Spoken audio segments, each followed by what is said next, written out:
terminé de verlo. Yo lo terminé. Bueno, De genial. hecho, lo estaba viendo de nuevo. Sí, sí, porque bueno, o sea, es cierto que por ahí una sola vez puede ser que a uno no le preste atención a determinadas cosas y se le escapan, más vale. Bueno, el video está cortado, está editado, ¿no? Y no es un video extenso, pero me parece a mí que tiene un par de cositas muy referidas justamente al texto que estamos viendo y que por eso este video sí nos ayuda a poder eh, eh, reflexionar sobre los aportes que recuperamos de Freire, ¿no? Una pregunta, ¿alguna de ustedes pudo leer el capítulo Escuela Pública y Educación Popular de Freire de Política y Educación? ¿O no? Digo, como para saber de dónde largo. No, yo sí lo leí.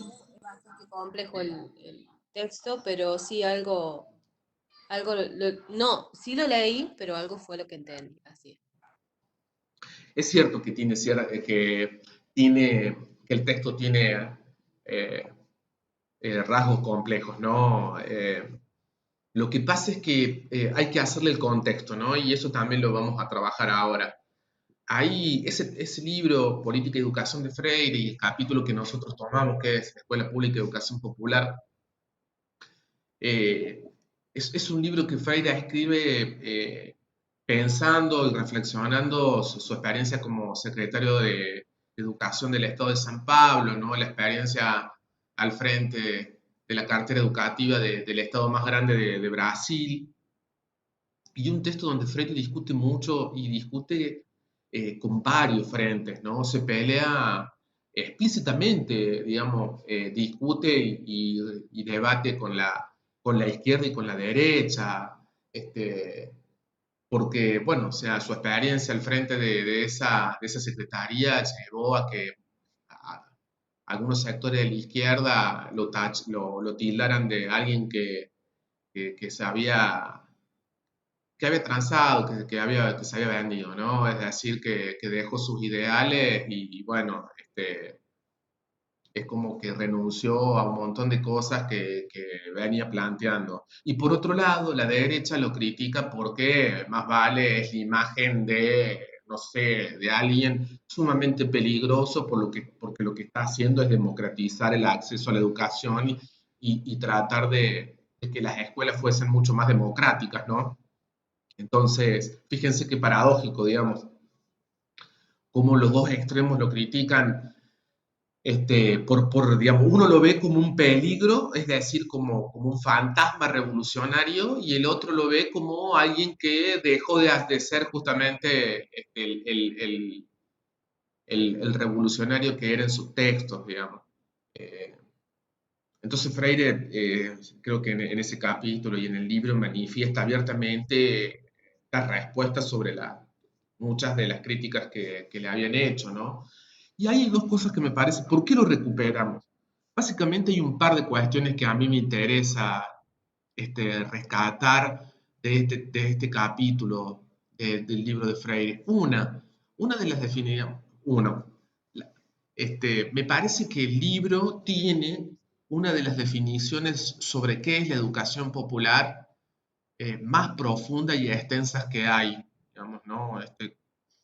Ese capítulo tiene una definición que no solamente habla de que la educación popular tiene que ver, por ejemplo, con un enfoque pedagógico, sino que se mete en términos eh, de cuestiones que tienen que ver con la calidad educativa, con la democratización del conocimiento, que tienen que ver con el empoderamiento de los sectores populares, que es un proyecto global, que no solamente tiene que ver con la escuela, pero que la escuela es parte y es parte importante.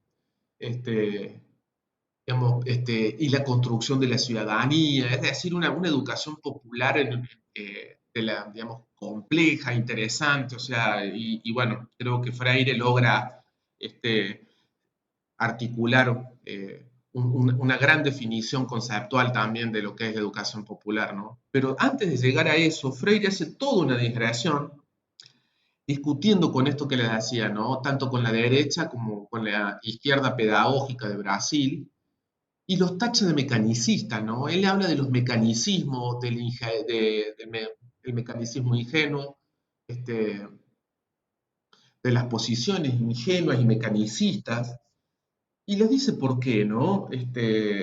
Habla de los autoritarismos también, de las pedagogías autoritarias.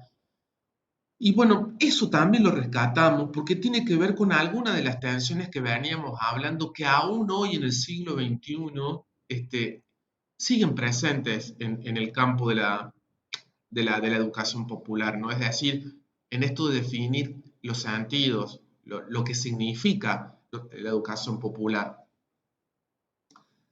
Freire habla de dos mecanismos, ¿no? El mecanismo de la derecha y el mecanismo de la izquierda. Y habla de esto, digamos, de la idea de que, por ejemplo, tacha a la izquierda, Freire le dice que la izquierda tiene una visión autoritaria cuando cree que, cuando no permite que los sectores populares se autoorganicen y que tengan protagonismo en la vida escolar y comunitaria.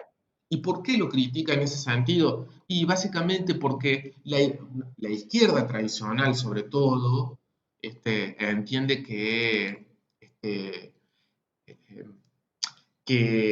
el pensamiento crítico es solamente una propiedad de ciertos iluminados y que esos iluminados son los que bajan las luces al pueblo.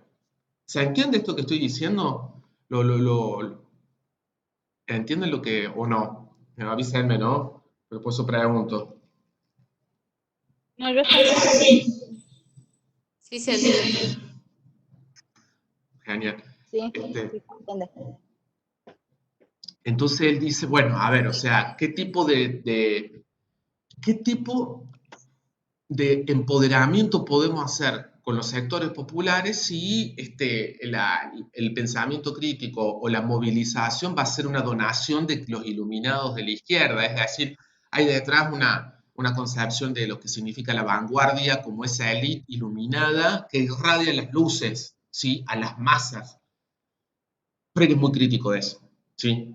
En esta idea de que, en verdad, y recuperando justamente la perspectiva de la educación popular, la idea no es que viene alguien y me dice qué tengo que hacer, sino que las decisiones se toman colectiva y democráticamente, ¿no? Entonces, en educación también es así. Sí. Pensé que me iban a preguntar algo. Bueno. No, Después, yo digo que también es, dale, Sole, dale vos. pero también digo, es un poco loco lo que dicen en cuestión de la izquierda y la derecha, porque si vos te pones a ver qué mejor él para plantear todas sus ideas estando en el gobierno.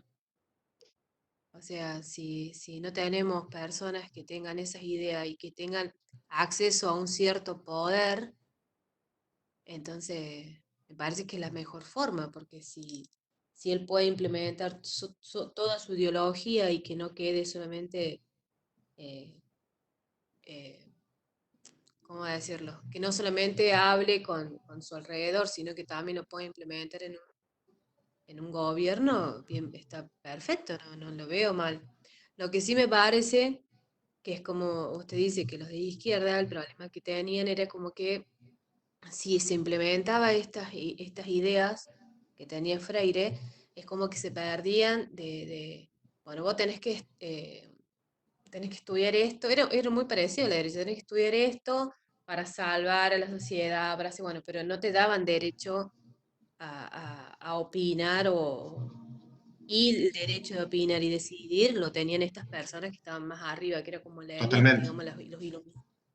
Y fíjate que con esto que decís vos, Sole, que esta concepción que Freire con la cual está peleando y está criticando, está muy cerca de la concepción liberal de la educación popular también. Es decir, siempre es alguien quien define lo que es bueno para el pueblo, esa concepción paternalista que habíamos hablado de la educación popular, ¿no?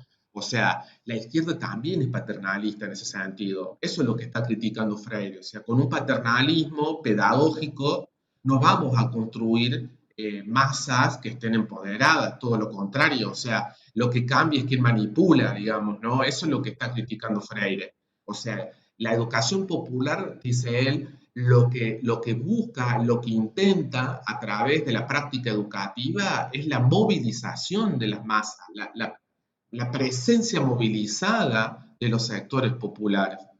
Y eso quiere decir que son protagonistas. Entonces, esa es la crítica que le hace por un lado y que la recuperamos porque hay todavía algunos grupos y sectores pedagógicos que piensan que la educación popular solamente es una opción pedagógica para los pobres.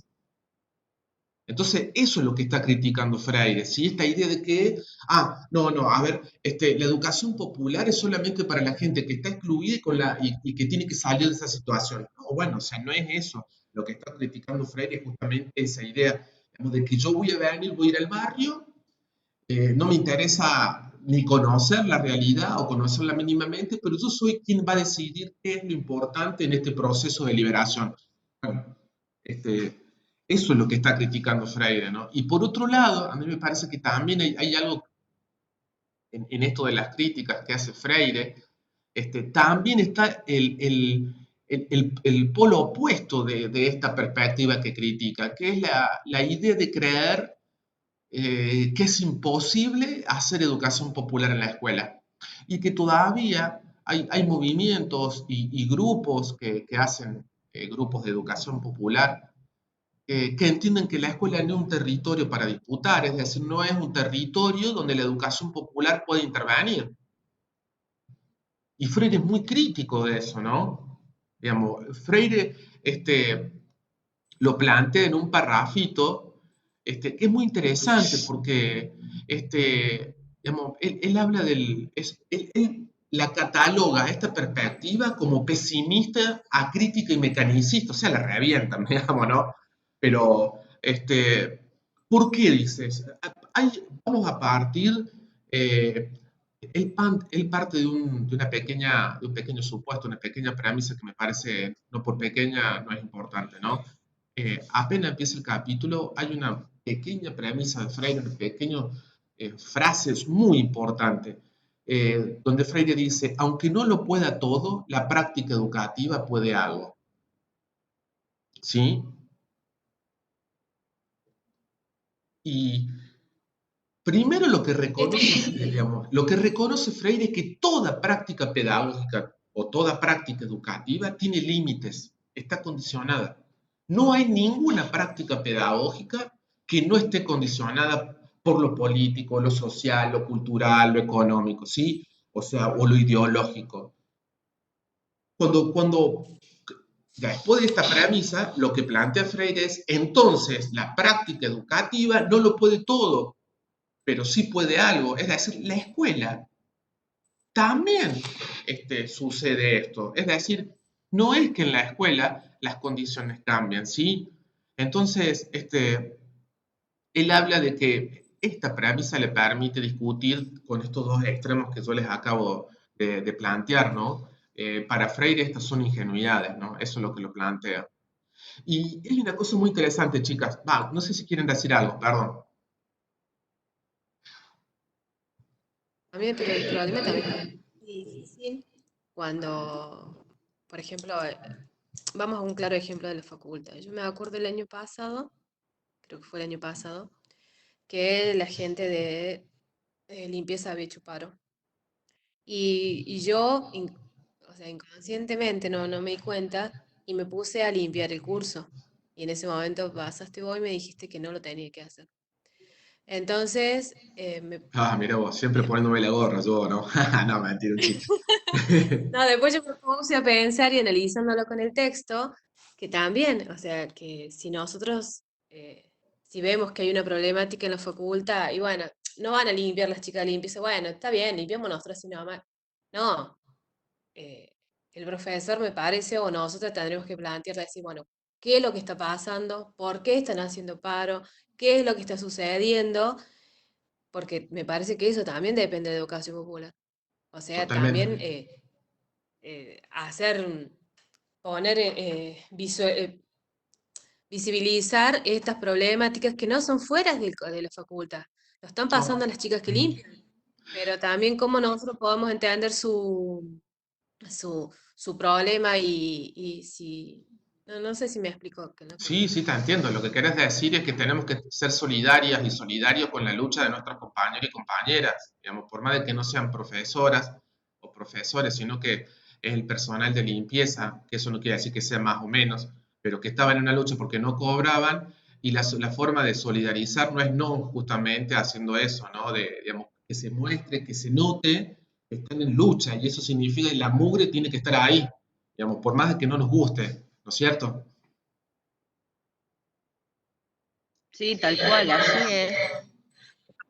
Eso. Decidimos hacer ese tipo de, digamos, resolvimos nuestras quejas, eh, utilizarlas, digamos, de esa manera, no hacer las tareas para que se vea.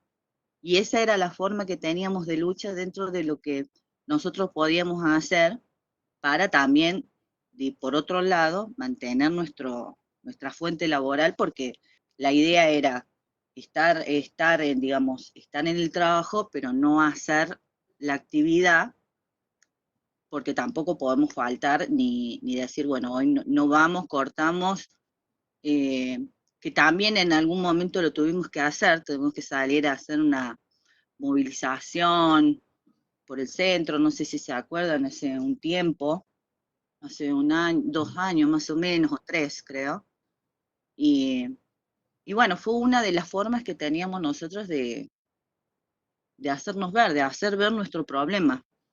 Eh, y sí, necesitábamos la ayuda justamente del no hacer, porque bueno, después de todo eso, algo conseguimos.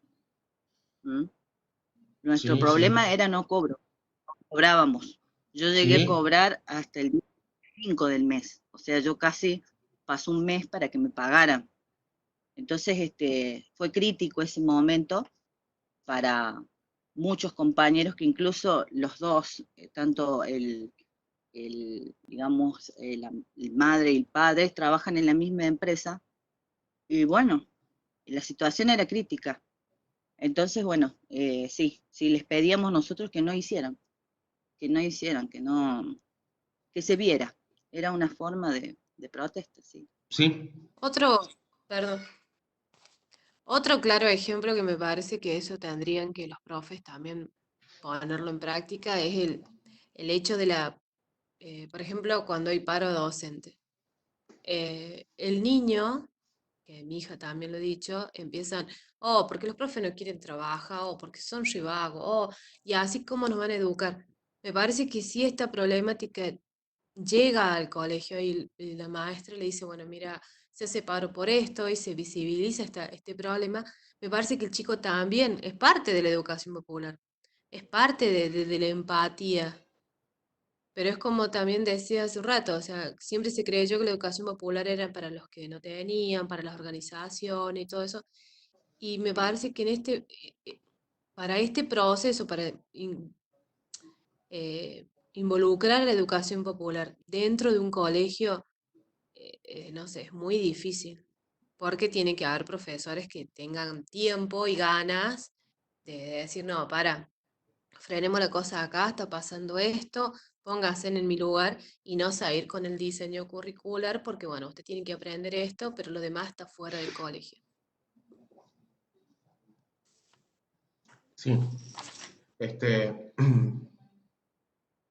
bueno, creo que esto ayuda a poder entender eh, eh, cuál es la educación popular que estamos construyendo, ¿no? Una educación popular que no está condicionada o que no se define por los ámbitos o los territorios y los sujetos que participan, sino por otras cuestiones, ¿no? Y tiene que ver con sus principios éticos y políticos. Y en esto que dicen ustedes, estoy tratando estoy hablando de lo mismo, chicas, estamos hablando de lo mismo, ¿sí? O sea, digo, esto es lo que están diciendo ustedes, o sea, la educación popular no es solamente una educación para pobres, no es solamente lo que se hace fuera de la escuela, no son solamente técnicas o dinámicas lúdicas. La educación popular tampoco es una forma de pasarla bien y hacer actividades piola. También será parte de la educación popular, pero no es lo que la contornea más eh, nítidamente. Lo que define la educación popular, además de estos elementos, tiene que ver con un posicionamiento ético-político acerca de lo que hablábamos recién, ¿no? La lucha por construir un mundo menos feo, como dijo en sus últimos tiempos Paulo Freire, por un mundo mejor, digamos, pero no con el optimismo o con la ingenuidad, diría Freire, de creer que la educación cambia el mundo. Es una ingenuidad, Freire lo plantea abiertamente. Lo que dice Freire es, la educación lo que hace es generar o contribuir a generar condiciones para transformar el mundo.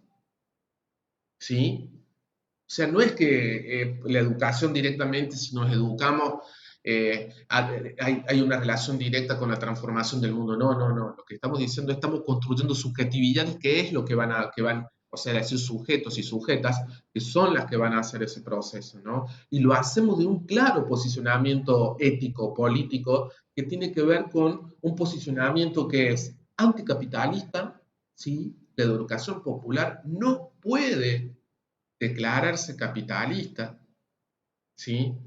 Porque está en contra o rechaza las múltiples formas de opresión, al mismo tiempo que anticapitalista, también es antipositivista o se plantea como una superación de la educación positivista o, si ustedes quieren, de la educación tradicional. Y últimamente, después lo vamos a ver más adelante, también la educación popular que nosotros estamos construyendo se asume como antipatriarcal y descolonial. Pero vamos a dejarlo ahí porque eso es para el eje este eje que viene, no el otro, donde cerramos todo el seminario, ¿sí? Pero fíjense cómo la educación, digamos, esto de poder empezar a aprenderla, significa asumir un determinado posicionamiento, ¿eh? O sea, cuando yo me reconozco, a ver, yo me reconozco como un educador popular en transición, o en todo caso, como diría, para parafrasear a Freire, diría, me reconozco como un educador popular que está haciendo, ¿sí? O sea, en movimiento, no definido completamente, no determinado, como lo dice él, ¿no? Entonces quiere decir que en permanente revisión, eso quiere decir lo que acabo de decir.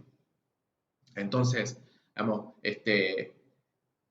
reconocerse como educadora o que ustedes quieran reconocerse como educadoras populares significa abrazar estas cuestiones que yo le estoy planteando.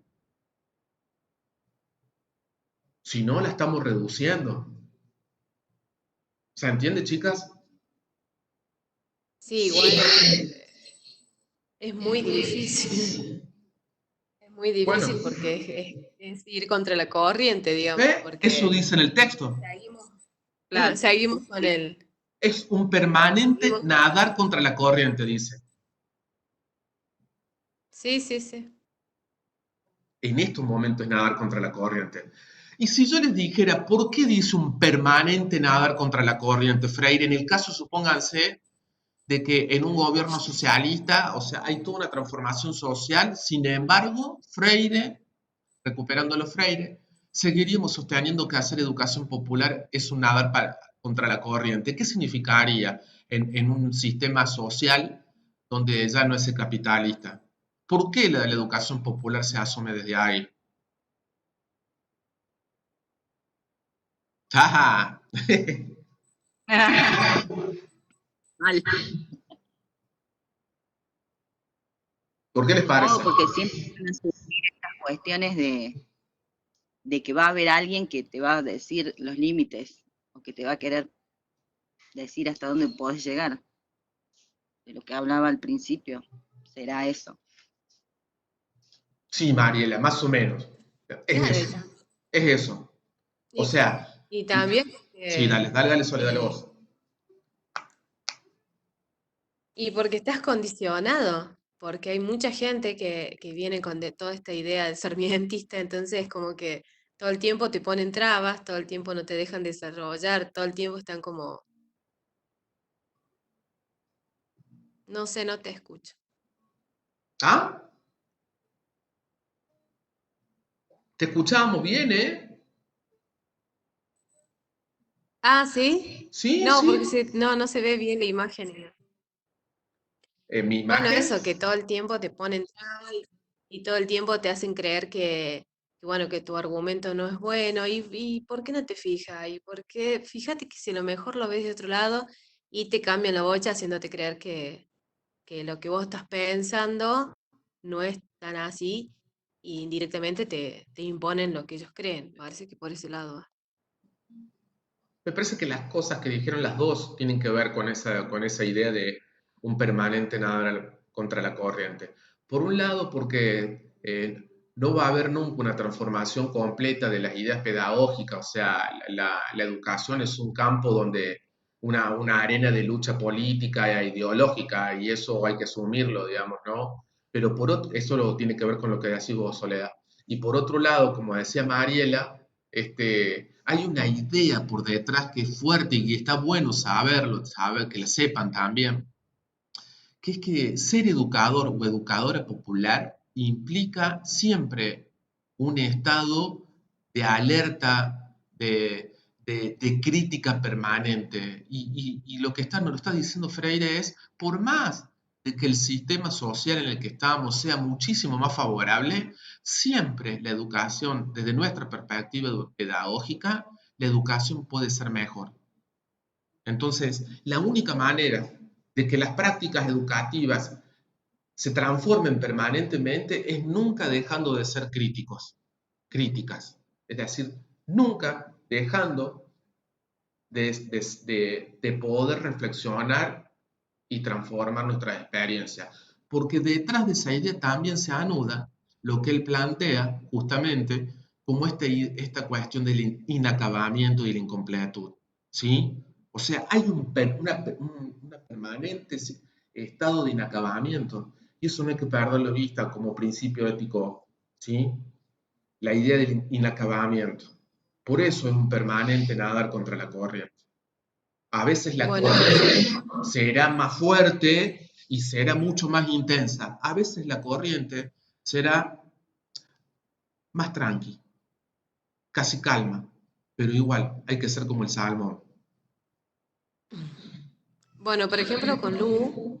El otro día hablábamos que Lucía le hizo un planteo a Sergio y le dijo, o sea, me parece que en nuestra formación, yo no quiero ser el profesor, al docente que estoy criticando en este momento, no quiero ser ese. Entonces no me sirve estudiar y no me sirve hacer lo que ellos me están pidiendo sin dar mi opinión, porque no me sirve. O sea, estoy criticando a un docente y después ellos me están conduciendo a ser el mismo docente crítico. Y a mí me pasó una experiencia con un profesor que cuando yo tantas veces que le planteaba lo mismo y bueno, me dijo, ¿sabes cuál es el problema? Que ya no estamos en secundaria, estás en la facultad. O sea, no Totalmente. estamos en secundaria. Me dice, bueno, tenés que estar todo el tiempo criticando, ay, que hay mucha, estas fueron las palabras, ay, que hay mucha, por un audio, ay, que es mucha tarea, ay, que no puedo hacer esto, ay, que no tengo conectividad. No, o sea, ya tenés 40 años y no estás en secundaria. Entonces yo me reí y le digo, bueno, discúlpame, pero mi opinión está bien. Yo te lo estoy planteando algo así. Veo que no consigo nada, hablo con mis compañeros piensan igual que yo. Entonces, bueno, vamos directamente y hablamos con Sergio. Pero eso de que yo creo que esto es un claro ejemplo de lo que de cálculo que te tiene que pasar todo el tiempo a vos. Y si uno quiere ser estos docentes, progresistas, con que tengan y educar y hacer que los chicos sean sujetos de derecho y sujetos que tengan opinión crítica, me parece que va a ser muy difícil por esto de las trabas que te ponen y el cambio de argumento, digamos. No sé si me entiende. Más vale que te entiendo, porque aparte es así, o sea, no te lo estoy diciendo desde la teoría, te lo estoy diciendo desde mi cuerpo, o sea, toda mi vida ha sido de esa manera como lo contas, ha sido a veces más difícil, a veces no, pero ser consecuente entre lo que se piensa y lo que se dice y lo que se hace es complicado y no es sencillo en el sentido de que eh, eh, molesta cuando uno piensa diferente o es la mosca en la sopa, ¿no es cierto? O la mosca en la oreja, digamos. Es esa actitud crítica de ser alguien molesto por lo que dice y porque no se queda callado o porque siempre está tratando de cuestionar o hacer cosas, es doloroso y a la vez es muy halagador, chicas, porque una de las cosas, yo me siento, tengo una tranquilidad y una paz con respecto a eso porque no trancé nunca, o sea, y eso es fabuloso para mí porque no me trancé, digo, a mí mismo, ¿no? Y eso es muy bello, digamos, pero no les puedo mentir, me ha costado muchísimo, o sea, muchísimo más que a todos los otros, digamos, ¿no? Cada cosa que logré me costó, pero sin embargo, lo que más me deja conforme en ese sentido es que yo soy reconocido a nivel de Córdoba como un jodido, pero no pueden decir nada en términos de enseñanza como profesor porque también saben que soy uno de los mejores, digamos, y eso para mí es producto justamente de esa coherencia, ¿no? No me pueden tocar, chicas, porque si no ya me hubieran, pero como no soy un trucho, como doy clase, no falto, soy delegado, no uso esas cuestiones para beneficio, sino que en ese sentido he tratado de ser coherente, entonces me respetan, pero no me quieren, más vale, ¿no? Digamos, no me quieren porque más vale que saben quién soy, o sea, no es que yo soy un sujeto desconocido, tengo una imagen construida, ¿no? Entonces, bueno, eso ha sido mi camino. Es difícil, chicas, pero bueno, ahí está la coherencia, ¿no? Esto, como siempre hemos dicho, asumir un posicionamiento como el de la educación popular o la pedagogía crítica es abrazar una forma de vida, chicas. Yo no he dejado nunca de ser crítico conmigo mismo, digamos. No soy el mismo ni siquiera hace un par de años, he cambiado mucho en muchas cuestiones, ¿no? Y también lo hago con mi pareja, con mi vida, con mi familia. Siempre digo que la criticidad empieza por uno mismo, no con los otros. Este, y eso es muy importante cuando uno asume este tipo de posiciones, porque digamos, el foco, el primer foco de un pensamiento crítico es poder conocerse uno mismo, ¿no? Si uno no se conoce, ¿cómo puede conocer a los otros? Pero digo, esa tarea de pensarse sistemáticamente es parte del ejercicio crítico y también hay que hacerlo.